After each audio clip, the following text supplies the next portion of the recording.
wanna be your social justice project. I got enough work to do myself. I don't wanna be your pretty penance object. So go put that on someone else. They say beauty's in the eye of the beholder, but this world don't have a word for folks like me. The stare is getting long and my legs are getting colder. It's such a drag to be perceived. Dysphoria can get you off my mind. Tell me, how do I get rid of you? 'Cause you're making me a monster. I don't wanna be a warrior. That's not what I'm inclined to. But when I'm with dysphoria, the world just sees a monster.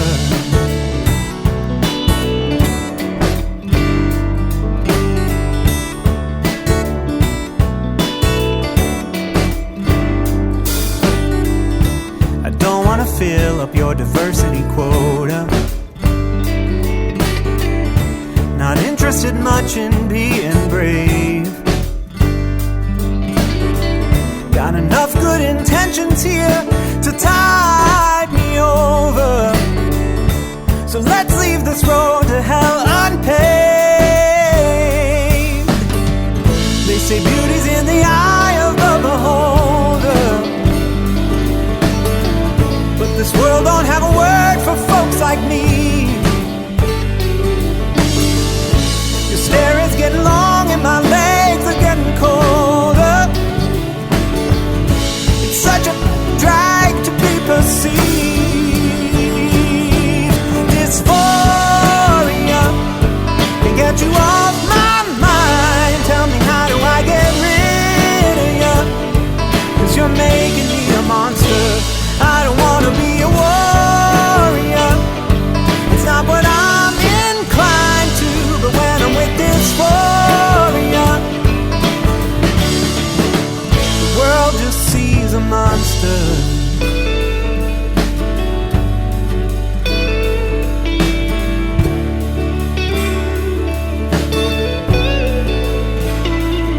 I'm not a woman, I'm not a man, I'm just somebody you don't wanna understand.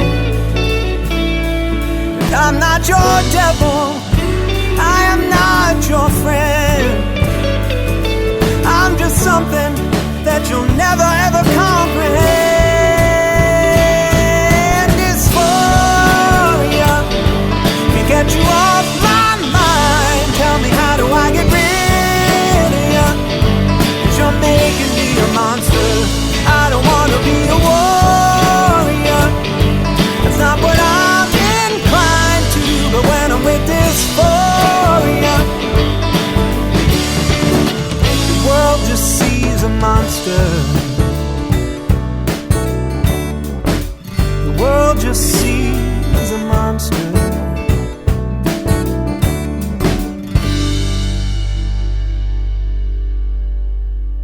Alrighty, well, thank you for tuning in today for this special interview on Lavender Hill, KZUM's LGBTQIA2S SOGI community program.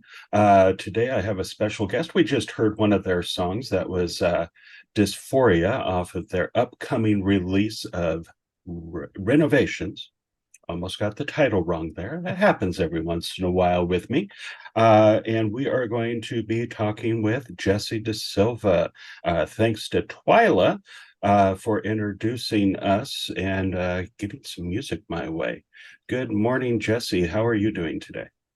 I'm doing great. How about you? Oh, not too bad, not too bad. Great to have you here. Wish it could be live in the studio, but, well, you're all the way out in Massachusetts.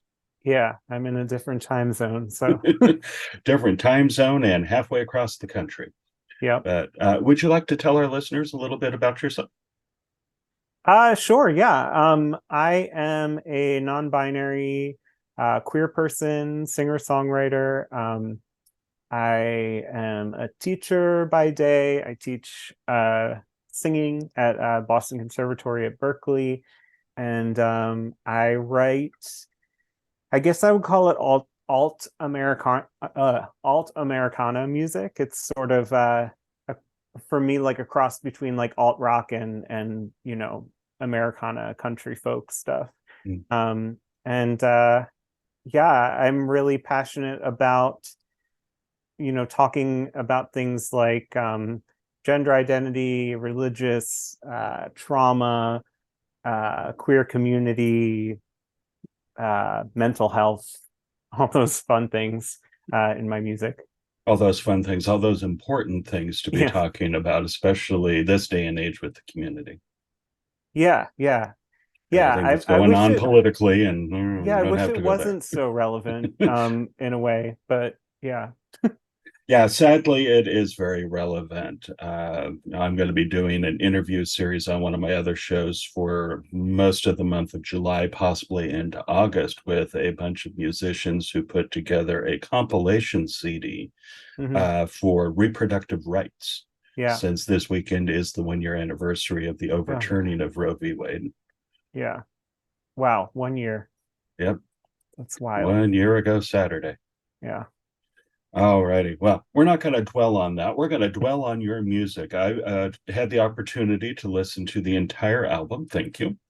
Thank you. Um, and there's only two singles that have been released as of today, but coming out on the 28th is the third single, and the album itself officially releases on the 14th of July. Is that correct? Yes. Yeah.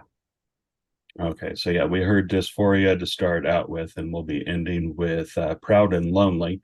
Not sure if that's the best way to end, but hey, we'll end with it. But It's listening, not, go ahead. it's not supposed to be like a sad song, I think, I mean, we can get into that later, but I think I try to kind of bring in some sense of like hope into whatever song and whatever I'm writing about. Like I Mhm. try to not just have it be just like everything sucks, this is awful. Um, so yeah, I don't know. I didn't intend Proud and Lonely to be just like a downer. Intended it to be kind of more of like a balm Mhm. to everything that we're going through, and a reminder that it's just sort of it's okay to just not be okay, and it's okay to just rest a while and get back to nature and to take care of yourself. So Yeah. anyway, I didn't I mean to. did enjoy it, but let's talk a little bit about Dysphoria. What we played here on the show is the I hope you didn't do it too slapdash when I asked you, a clean radio Yeah. edit of it. Um, so yeah, it's a little bit different in actuality, but it's a good song, and the words that you used that had to be taken out for the radio, at least here Mhm. at KZUM, are very appropriate to the song. It really, to me, got the feeling across the just absolutely done with certain things. Yeah. um I it's so funny because Dysphoria is one of those songs that was kind of like, I don't know if it was hard for me to write it, but it was hard for me to decide to start playing it live at shows and to record it because I think I personally believe that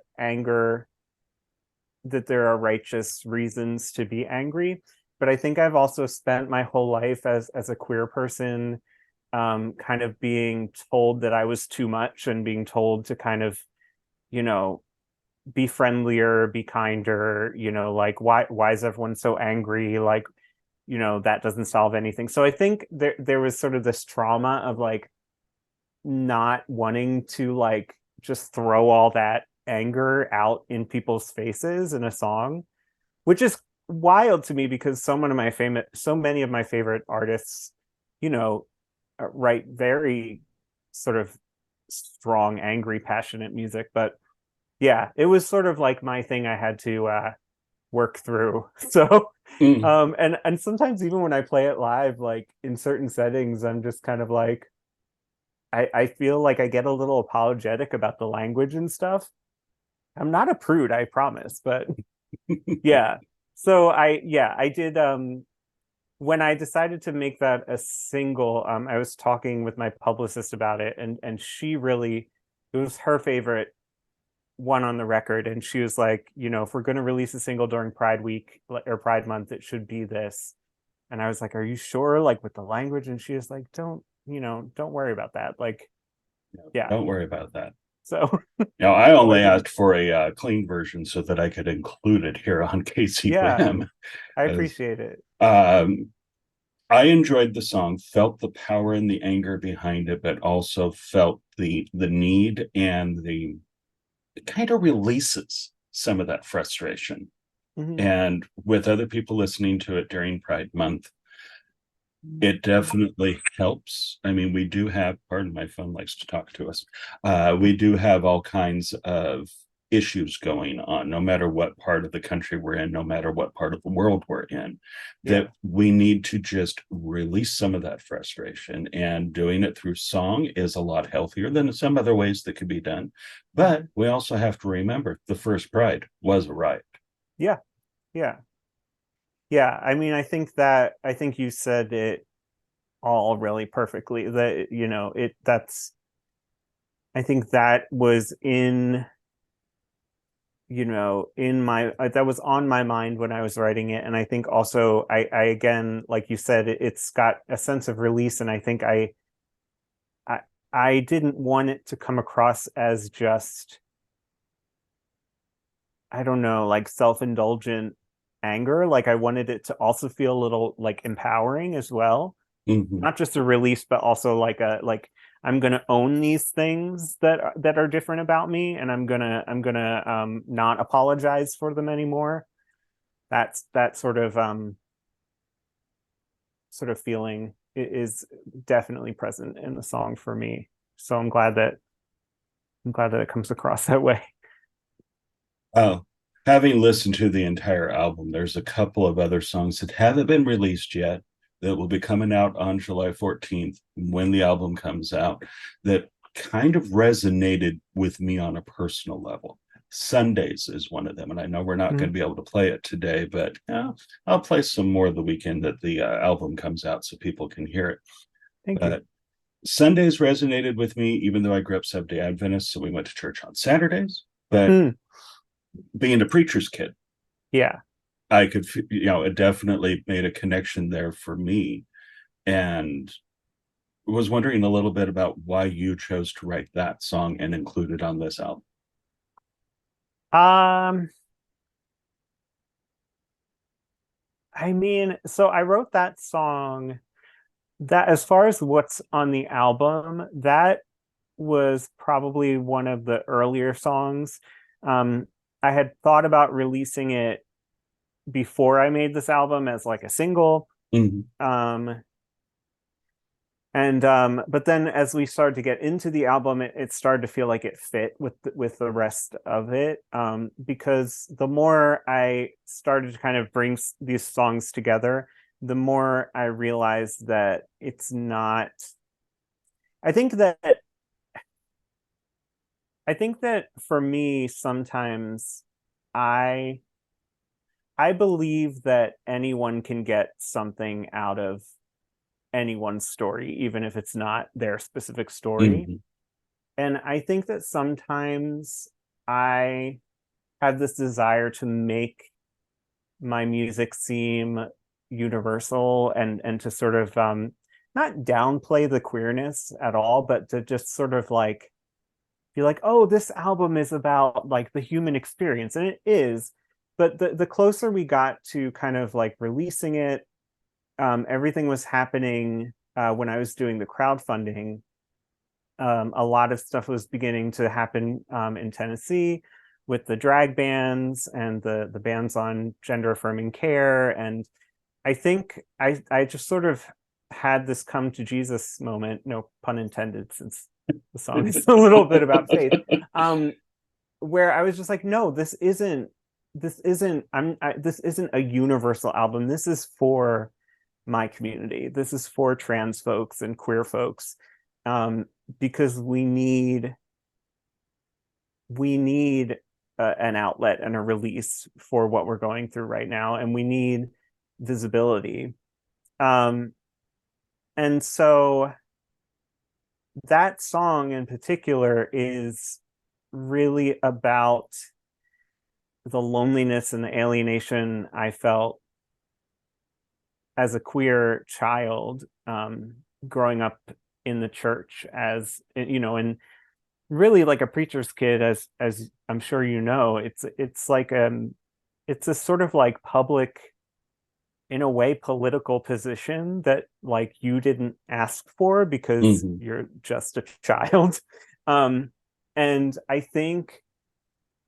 uh I think that it's a really specific brand of loneliness and alienation, to kind of be in that environment that it's supposed to feel like a community, and it's supposed to feel like home, and it's supposed to be healing and uplifting and supportive, but to feel almost none of those things, and to internalize that, and to ask yourself, like, okay, I guess I'm the problem because I'm not getting what I'm supposed to be getting out of this experience. Um, that was a really long-winded answer, but No, that was good. That was I very think, enlightening.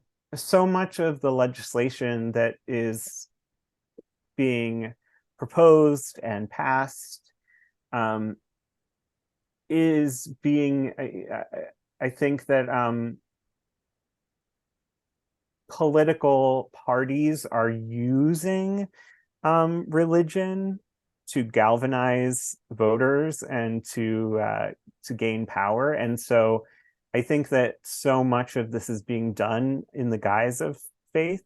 And so for me, it's important to shine a light on the other side of that, and what it feels like to be a queer person in a community of faith, and to feel like you are undeserving of the love of God, or undeserving of, heaven or whatever, just by virtue of feelings that you have inside that you didn't ask for.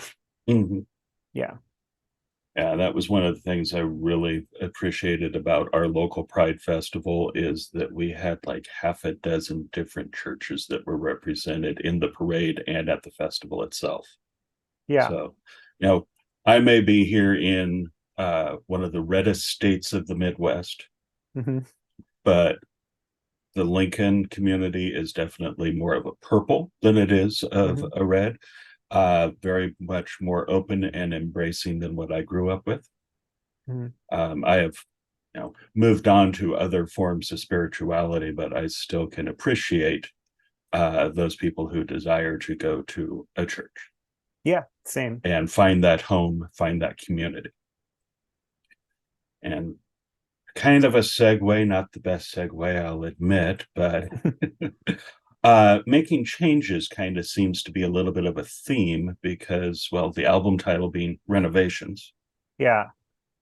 And of course, the title track is on there as well, which will be playing at some point after the 14th of July. So our listeners can catch that.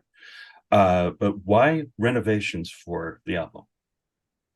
Um, I think that I have felt like in the past couple years, I'm in this state of internal, like, evolution, and I'm very much, I mean, we're always a work in progress, but ever since quarantine and the height of the pandemic, I think I've really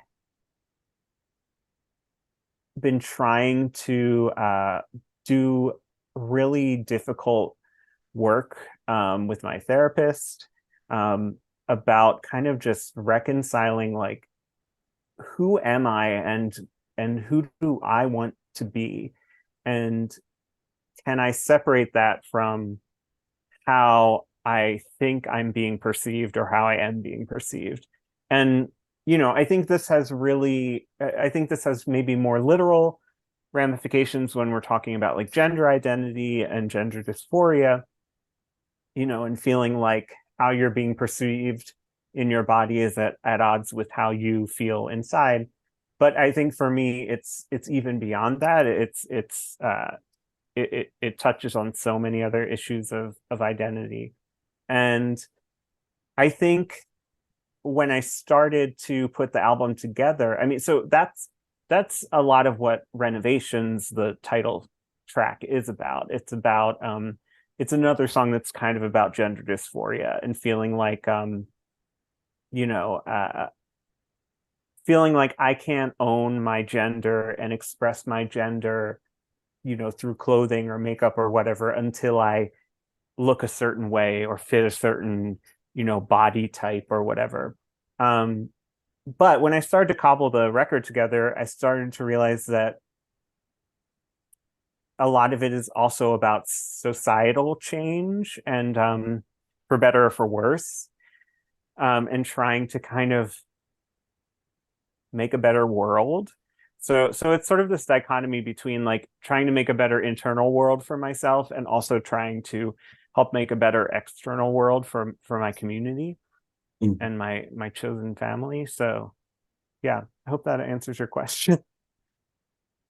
Very personal answer, which is what I was going for. As personal as you wanted to get with it. Because yeah, I get pretty I for better or for worse, I don't have a whole lot of self-censoring. So no, that's perfectly fine. I hesitate to ask this question because it's one that I know musicians get a lot. Hit me. This album or anything else that you've released, if you had to pick, what is your like top 2 favorite songs that you've done? Oh yeah, that is hard. I feel like it changes, to be honest. I know that sounds like a cop-out, but I feel like songs, even, the song is about the thing that I wrote it about at the time when I wrote it, but that also can change and evolve. And I think good songs do that. Like, I think even my favorite artist of all time is Stevie Nicks, and I think of the song Landslide that everyone knows and everyone loves. And I know for her, it's changed its meaning and certain words are more poignant. But even for me, I've been listening to that since I was like a preteen.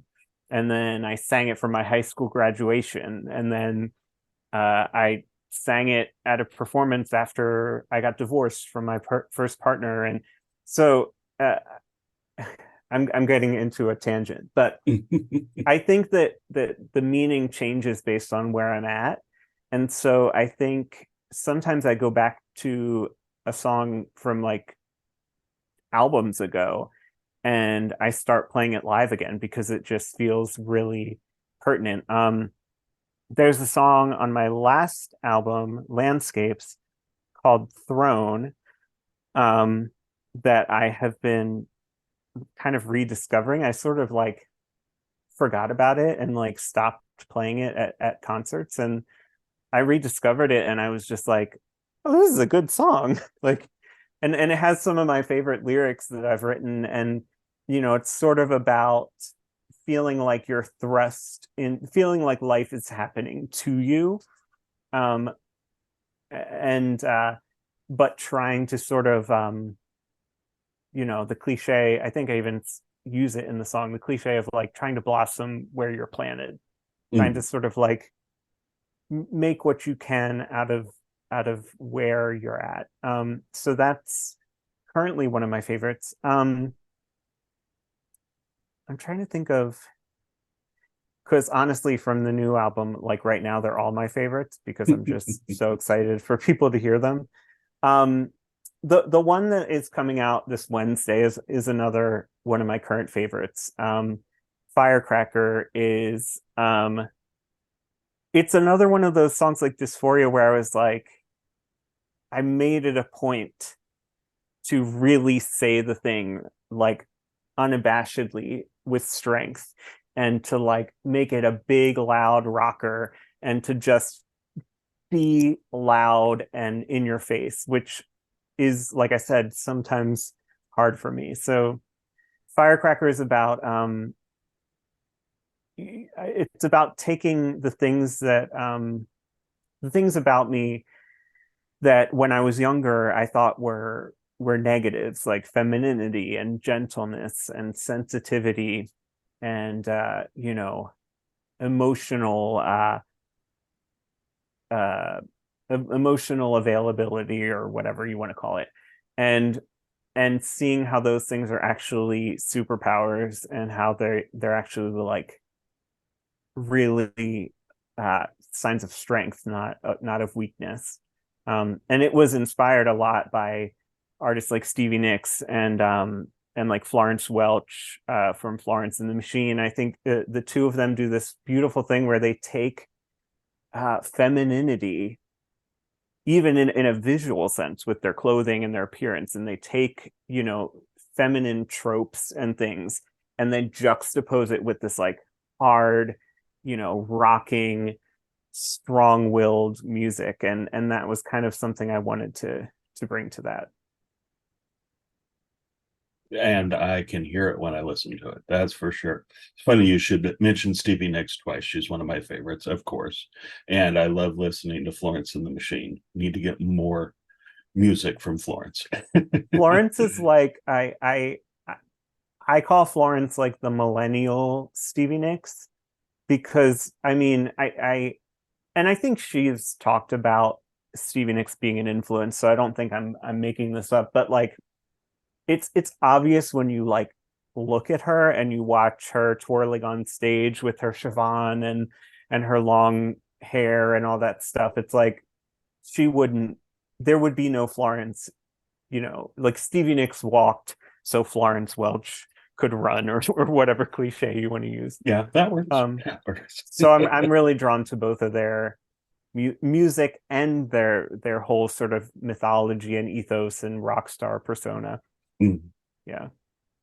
Okay, before we get to the song that we're going to close out with, where can our listeners go to find out more about you? Where can they get your music? I know you're all over the social media and the interwebs, but not everybody knows that. So where can they go? What's primary spots? Yeah, I am somewhat reluctantly all over the social media, because you can't be a musician and not do that. But I try to have fun in those spaces and make them spaces of joy and beauty. And I am on TikTok, Twitter, and Instagram, all with the same handle. So that's Jessye D Music. So, and my name unfortunately is spelled weird. It's Jessye,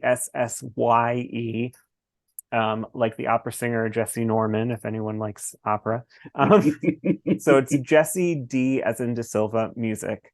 And that's my handle on those platforms. I'm on Facebook as well. I have a Facebook music page. YouTube. You can find my music wherever you can stream music. Like I'm pretty sure my distributor puts it on all the platforms, even platforms I didn't know exist. So Spotify and this place and that place. There's a lot of there's ones that I'm just like, what? That must be like a European thing or something. But yeah, so as long as you know how to spell my name, if you Google me, some stuff should come up. But the spelling is, I think, key. Yes, definitely. And those of you out there who follow the Lavender Hill Facebook page, you did get the link there in the posting for today's show for the main website, and most of your social media can be linked to off of there. I see. Cool. Yeah. So that's cool. You're all excited for July 14th. I know that. I Yeah. know you're doing shows leading up to that. I know you're kind of doing a mini tour of Hmm. the East Coast, and Tennessee's not East Coast, but you're going there too. Yeah, Southeast, I guess. Yeah. And I think it was actually down in Tennessee where Twyla ran into you Yeah. at So the it's Folk at and Americana Americana Fest. Fest. Yeah.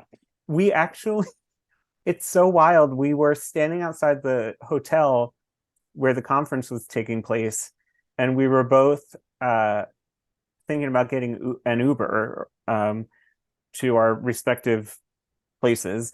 Mhm. And we just got to talking, and we ended up sharing an Uber and like had a really awesome conversation. And it was just this like serendipitous thing. And she was like, "Oh, I'm in radio, and like you should send me your stuff." So yeah, it was Yeah. very cool, and I'm really excited to go back. I have an actual, like an official Americana Fest showcase this year in Awesome. September in Nashville. So I'm really excited about that because it's a great time to meet other folks in the community and to hear incredible music from some of the coolest new and not so new artists. So yeah. Any plans to come out west, at least as far west as Nebraska sometime?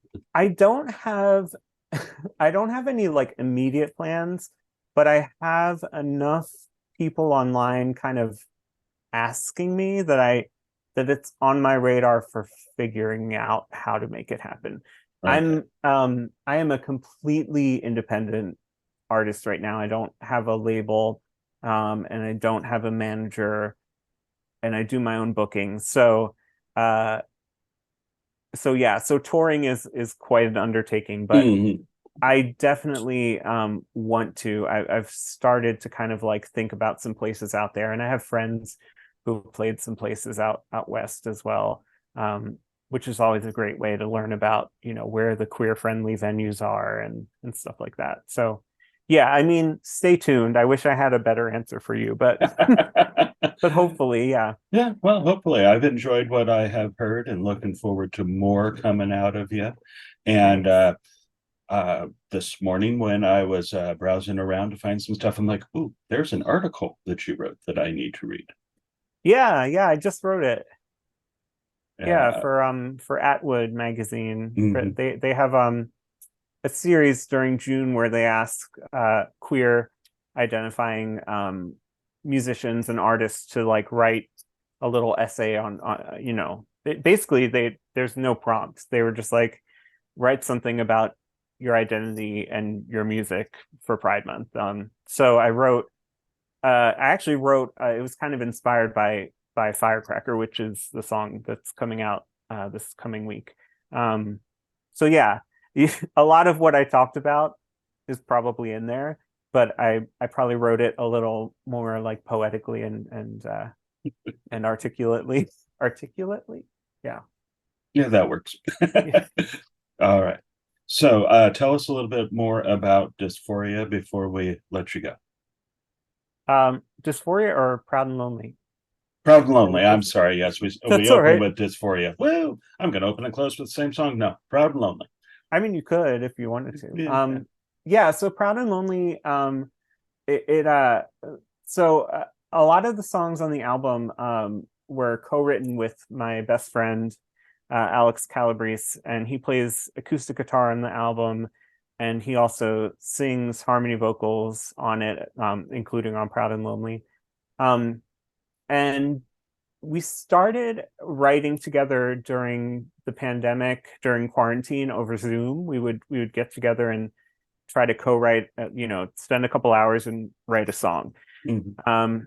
And we became really close through that. And we have like weekly, every Tuesday we get together and we just like hang out and try to write.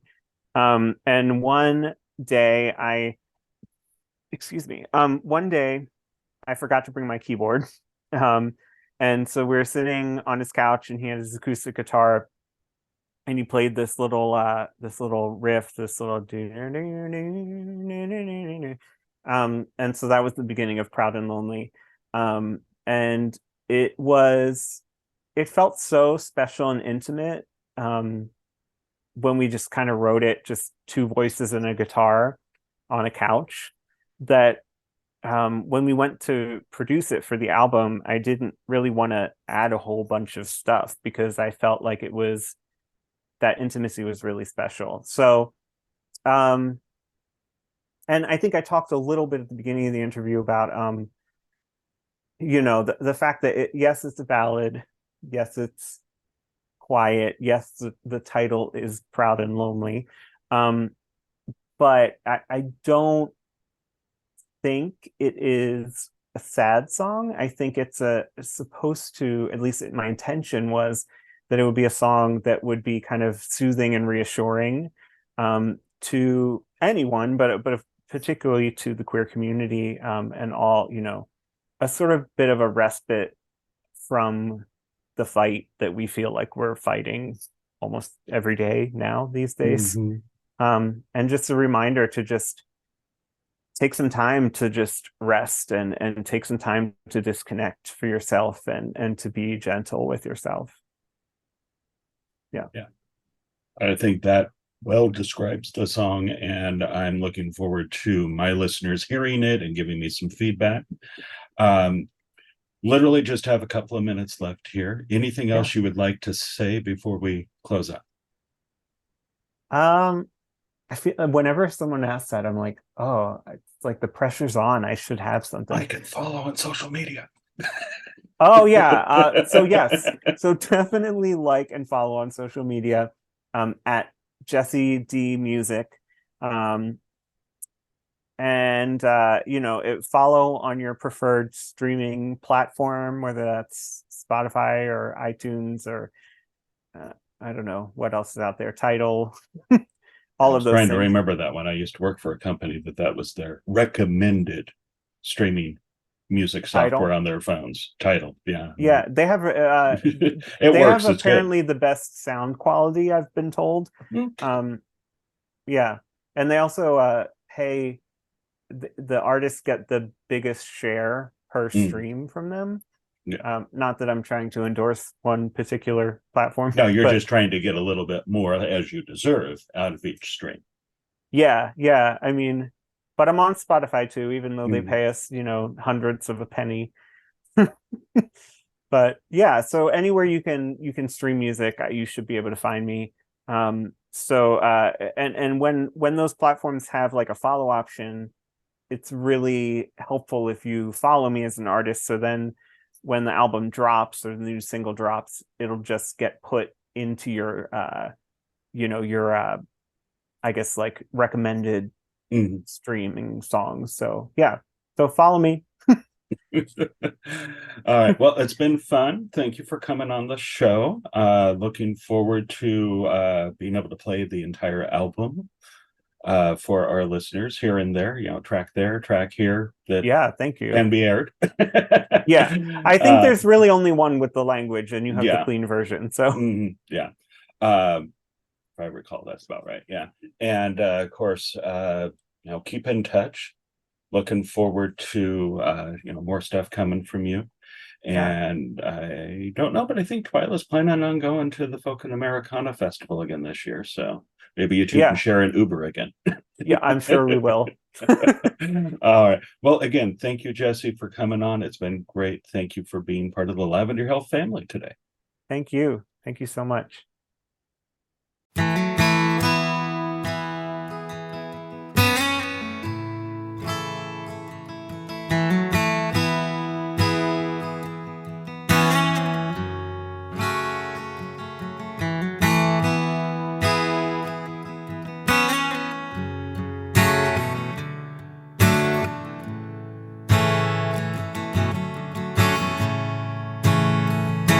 I hear those bells hollering your name.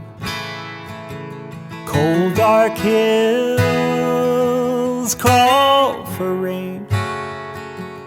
Echoes fall, singing back to me this hollow refrain.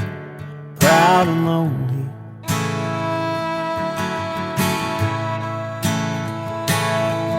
Fog is resting lower, and the trees are nearly gone. Lay down, lay down, lay down, lay down, lay down. Lay down, lay down, lay down, lay down, lay down. Lay down those heavy bones you carry with you. Won't you settle down?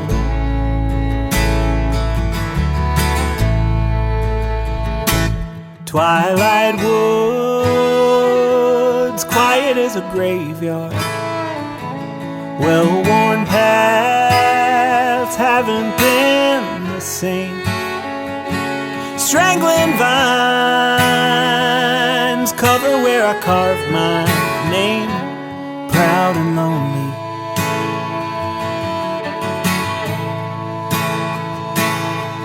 Aching in my back and pins and needles in my toes. Lay down, lay down, lay down, lay down, lay down. Lay down, lay down, lay down, lay down, lay down. Lay down those heavy bones you carry with you. Won't you settle down?